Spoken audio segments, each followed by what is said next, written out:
বৰহাট চিকিৎসা কেন্দ্ৰত স্থায়ী চিকিৎসক নিযুক্তি দিয়ক। বছৰ বছৰ বৰহাট চিকিৎসা কেন্দ্ৰত চিকিৎসক নাই, স্থায়ী চিকিৎসক নিযুক্তি দিয়ক। ৰাইজৰ সেৱা নিশ্চিত কৰিব নোৱাৰা বিজেপি হাই হাই ৰাইজৰ চিকিৎসা সেৱা নিশ্চিত কৰিব নোৱাৰা বিজেপি চৰকাৰ হুঁচিয়াৰ আমাৰ দাবী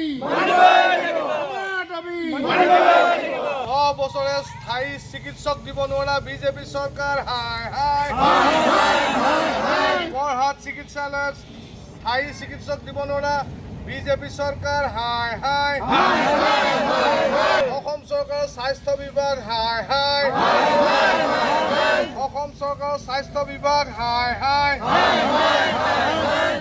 আজি বৃহত্তৰ 52খন ৰেভিনিউ গাঁৱৰ ভিতৰত অৱস্থিত এই যে ক্ষুদ্ৰ প্ৰাথমিক উপস্বাস্থ্য কেন্দ্ৰত ডক্টৰ দিব নোৱাৰাটো আমি ধিক্কাৰ জনাইছোঁ। সকলো ৰাইজে আপোনালোকে দেখিছে আৰু বহু ৰাইজে এই ক্ষেত্ৰত প্ৰতিবাদ কৰিবলগীয়া হৈছে ডাক্তৰ দিবৰ কাৰণে।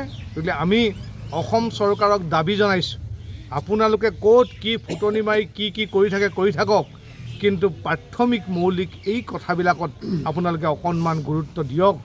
আমাৰ বৰখাত এই ক্ষুদ্ৰ চিকিৎসালয়খনক আপোনালোকে স্বাস্থ্য উপকেন্দ্ৰলৈ আপোনালোকে উন্নতিকৰণ কৰক।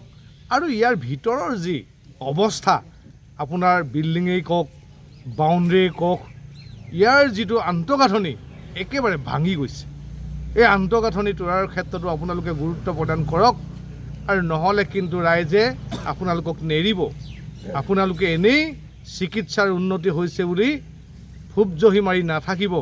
আপোনালোকে বৃহত্তৰ বৰহাট অঞ্চলৰ মানুহক স্বাস্থ্যৰ ক্ষেত্ৰত সকাহ দিবৰ কাৰণে স্থায়ী চিকিৎসক নিযুক্তি আৰু এই আন্তঃগাঁথনি অতি সুন্দৰভাৱে তৈয়াৰ কৰিবৰ কাৰণে আজি আমি চৰাইদেউ জিলা কংগ্ৰেছ আৰু আমাৰ সাপেখাতি ব্লক কংগ্ৰেছ কমিটিৰ তৰফৰ পৰা আমি আহ্বান তথা দাবী জনাইছোঁ।